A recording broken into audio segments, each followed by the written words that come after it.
My name is Akil Aman, lecturer at Vocational Training Center Khairpur, managed by Sakhara University।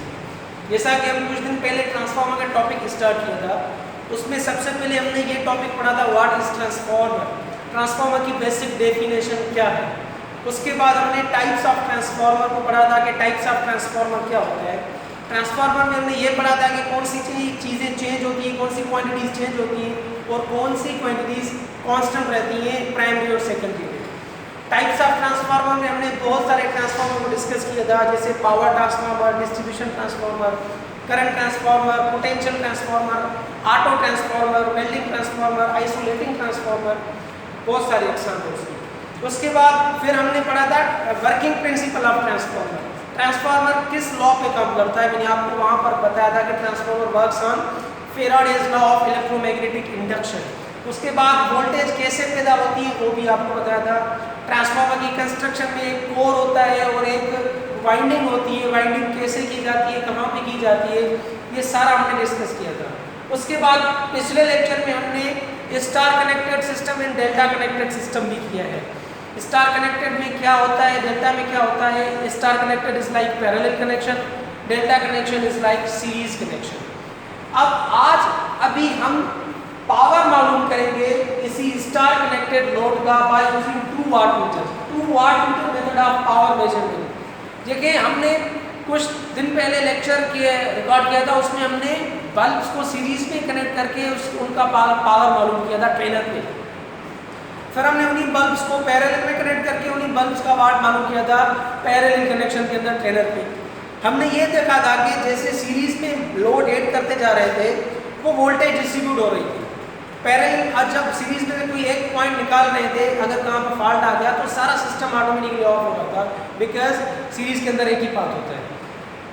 और हमने parallel में देखा कि voltage सब में सेम था और अब अगर हम कोई फॉल्टी पॉइंट निकाल रहे थे कोई बाकी लोड्स पे कोई फर्क नहीं पड़ रहा था, ठीक है। और इसी वजह से हम घरों के अंदर पैरेलल कनेक्शन करते हैं।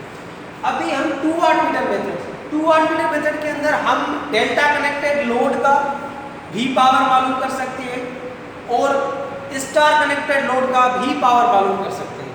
और वो पावर अगर बैलेंस्ड हो तब भी हम पावर मालूम कर सकते हैं, अगर अनबैलेंस्ड हो तब भी हम मालूम कर सकते हैं। 1 वाट मीटर मेथड में हम सिर्फ बैलेंस लोड का मालूम करते हैं, वो भी किसी एक फेज में लगा के। हम बाकी फेजेस में बैलेंस का मतलब ये होता है कि आप तीनों फेजेस में लोड बराबर है, ठीक है। अनबैलेंसिंग में आप तीनों फेजेस में लोड बराबर नहीं, जैसे हमारे बाहर जो पोल माउंट ट्रांसफार्मर उस पर लोड बैलेंस नहीं होता, अनबैलेंसिंग होती है।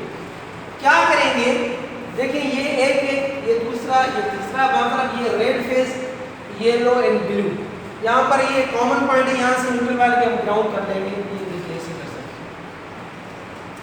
अब वाट मीटर के 2 कॉइल्स होते हैं, एक सीसी होता है एक पीसी, करंट कॉइल और potential coil. Current coil is मतलब यूज फॉर मेजरिंग करंट, इसको हम इसलिए करंट को अगर मेजर करने के लिए है तो वो ऑब्वियसली सीरीज में ही लगेगा। Potential coil is use to measure the voltage, it means के वोल्टेज को मेजर करने के लिए हम सर्किट में पैरेलल में लगेंगे, ये हमने पहले भी डिस्कस किया। किसी भी 2 फेजेस पर आप सीसी को उसके सीरीज में कनेक्ट करेंगे, 3 फेजेस हैं। देखिए मैंने एसी वाट मीटर 1 के सीसी को आर के सीरीज में कनेक्ट किया है और वाट मीटर 2 के सीसी को मैंने ये वाई के सीरीज में कनेक्ट किया है। और जो उनके पोटेंशियल कॉइल्स होंगे वो वहां से लेके आप तीसरे फेज पे कनेक्ट करेंगे जहां पर आपने सीसी को कनेक्ट नहीं किया।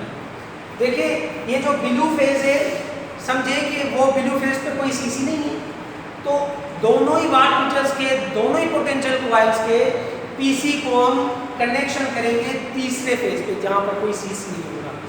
एसी कनेक्शन पे हम क्या करेंगे, 2 वाट मीटर्स कनेक्ट हो जाएंगे और हमें तीनों फेजेस के लोड्स का पावर मिल जाएगा, चाहे वो पावर अनबैलेंस्ड हो चाहे वो पावर बैलेंस्ड हो, ठीक है। अब वाट मीटर के थ्रू तो हम पावर मालूम कर सकते हैं, वो तो हमें पता है, लेकिन पावर का जो 3 फेज के अंदर फार्मूला है Vp = √3 VL IL cos of phi। cos of phi यहाँ पर एसी सिस्टम की वजह से पावर फैक्टर को डिफाइन करता है। अगर डीसी होगा तो cos of phi हम 1 अस्यूम करते हैं, बिकॉज डीसी में सिर्फ रेजिस्टिव लोड होता है और रेजिस्टिव लोड का जो पावर फैक्टर कंसीडर किया जाता है वो 1 किया जाता है। ऐसी सिस्टम का वन कंसीडर नहीं किया जाता, बिलो द वन होता है क्योंकि वहाँ पर रिएक्टर्स होती है, पावर लॉसेस ज़्यादा होते हैं। आई होप कि इसी वजह से आप देख के इसको समझ लेंगे, और अगर इसी टॉपिक के रिलेटेड क्वेश्चन या क्वेरी आप कमेंट सेक्शन में लिख सकते हैं, हम इंशाल्लाह रिजॉल्व करने की कोशिश करेंगे। Thank you.